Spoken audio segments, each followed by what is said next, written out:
impacted the teens in the community of Gig Harbor? Well, on the surface, excuse me, on the surface, there's the injuries and monetary issues, right? But when you look deeper into drunk driving, you're talking about the effects on families, the effects on little siblings, and the ripple on classmates and schools. It's not just a one night event or one day event. It spreads throughout the school to their friends, to teachers, to family members, and the loss or possible loss, and then other injuries or impairments that come from the drunk driving. What are the penalties when a teen is caught driving under the influence, and how long will these penalties follow this teen in their life? So a teenager, there is zero alcohol allowed in the system. In contrast, a grown-up can have 0.08. Teenagers have 0.00, and when they're caught, they are charged with the same as an adult, a DUI, and that's a misdemeanor charge, which leads to monetary issues, possible incarceration, and then there's fines that go along with that, and then loss of license. So, some parents give alcohol to their children and their children's friends. How do you think it might contribute to the possibility of drinking and driving later on?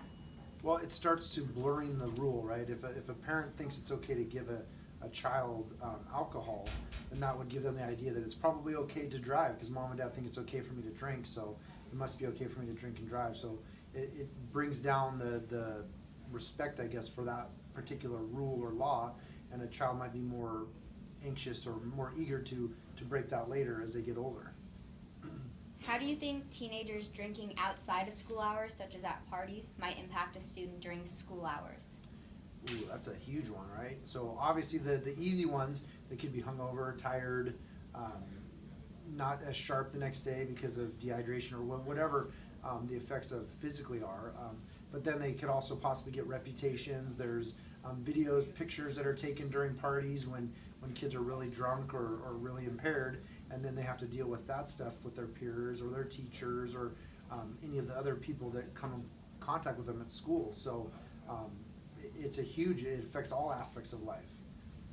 So, in your opinion, what actions do you believe we should start in order to stop drinking and driving outside of Auto Safety Week? Yeah, it starts education-wise. I mean, kids, we hit you guys really hard the last couple weeks of school because of prom and all the events going on in summer coming up.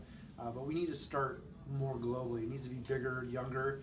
Maybe start talking to middle school kids so they understand it. Building up some of those issues and consequences in their head before they actually are faced with the choice, right? Some kids get to the time in their lives where someone's offering them alcohol or trying to get them drunk when they haven't even thought of it before. It would be nice if we could point out some of the consequences and some of the issues that arise from drinking before they even are faced with that issue. That way they're armed with the knowledge before they make the choice.